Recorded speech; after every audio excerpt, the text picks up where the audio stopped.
Good morning, boys and girls. Welcome back to the eastern wing of the Stink Bug Works. Well, it looks like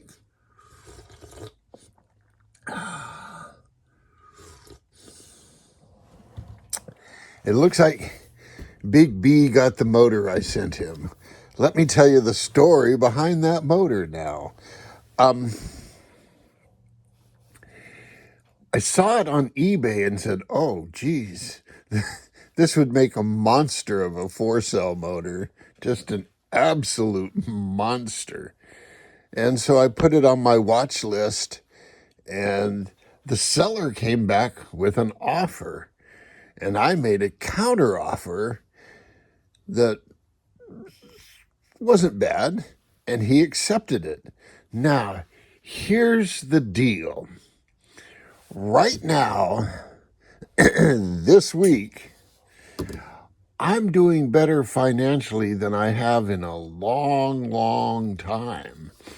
And seeing this motor there and going, yeah, I got a couple $100. Yeah, I could throw a few $100 at this. And so there you go, Big B, because you've been several $100 worth of entertainment and information. Now, I originally was thinking putting it in that little drifter, the one he showed you with the split hulls. And then I'm thinking, no, that might be kind of big. But when he put the speed control and the motor in the boat, it's like, yeah, this isn't a problem at all. This won't be a problem. I know he wants to build it ironclad. I want to keep it really light. If you notice, the builder did put little bits and pieces of carbon right where he was going to use them. This hull was obviously splashed by a racer that knew exactly what he wanted. And here's the deal. He was building it as a race boat that will have a life of one season, and they bang into each other. And in races, you generally don't get to the speeds where they become airplanes. And once they become airplanes, and then you make landings on the concrete that is water or the water that is concrete, either way, right? It does need to be stiffened up a bit. So because it's only just a motor, I mean, let's face it, it's a motor, a couple of bolts, and it's out and into something else. Well, I like that. I like that idea a lot. So anyway, the other reason I sent it to him, and this is kind of a selfish reason, is I think Steve makes some of the best motors on the planet. I mean, I have a few just sitting around waiting for homes. This is going to go into a project that's coming. Not yet.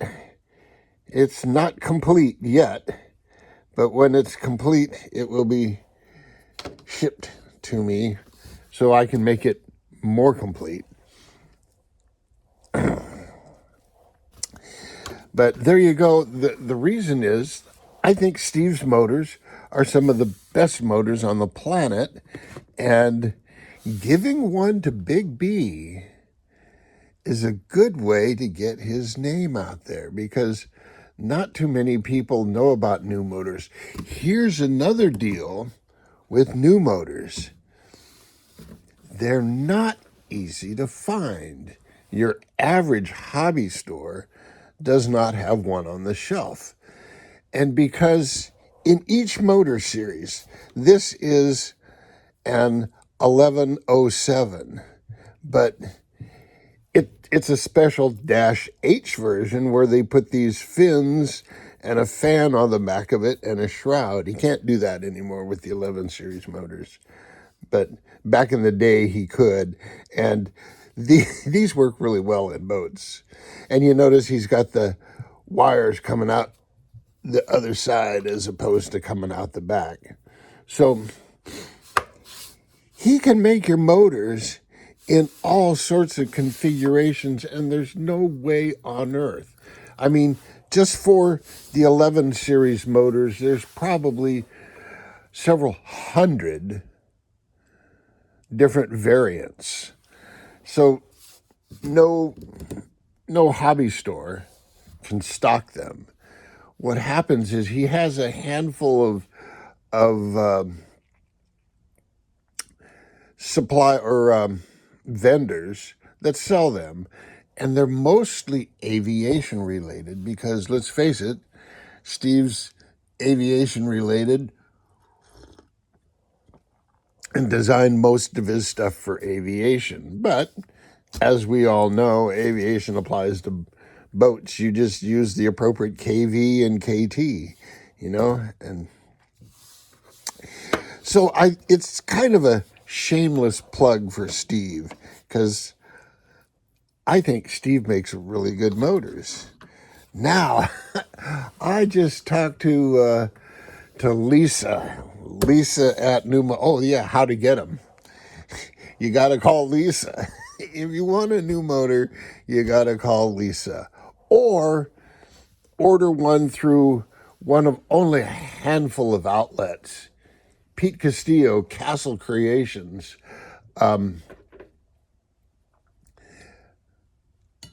is probably a vendor. Who are the God, I forget all the aircraft guys. Anyway, I think Steve over at Offshore Electrics can get them. But here's what they all do, because there's so many. You order one from Steve at Vaccaro or Steve Vaccaro at OSE.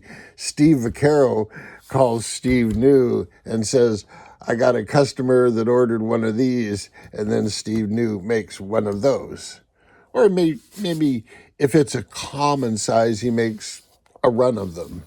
You know, I don't really know his business model. I've never I've never been behind the front counter. I've been in the secret tunnels of Peenemunde, but I haven't been behind his counter. Most of his work, not most of it, a lot of his work is done offshore. In fact, that's what I talked to Lisa about the motor for this. This is getting a very, very, very tiny little new motor. There's no way I could run that thing I sent to Big B in my pond. So this is getting a little tiny new motor, the smallest one I can find, just to see if I can make it work. We'll see. But so that's the plan. I've finished up. Oh, I'm getting all over the place. So Lisa said, she's having problems with her winders in Mexico. And I fully understand, because there are two kinds of time in this space-time continuum of the universe. There's normal time, and then there's Mexican time. Now, normal time progresses from here to there at a regular speed, and a second is a second, and a day is a day. Mexican time, a day can be a second can be a day, and a day can be several months. So, if you're picking up what I'm putting down, so she's getting frustrated talking to me, so she's going to go cause some smoke down in Mexico. So there should be, he's making a whole bunch of motors. He's making a run, right? And so it takes a while for, Jose and Jose B to get everything together and get it going. Anyway, that's the latest and greatest. So this thing is the little shovel with the super light everything, the super light little motor, super uber light. We will see how it does. So until next time, boys and girls, jet out.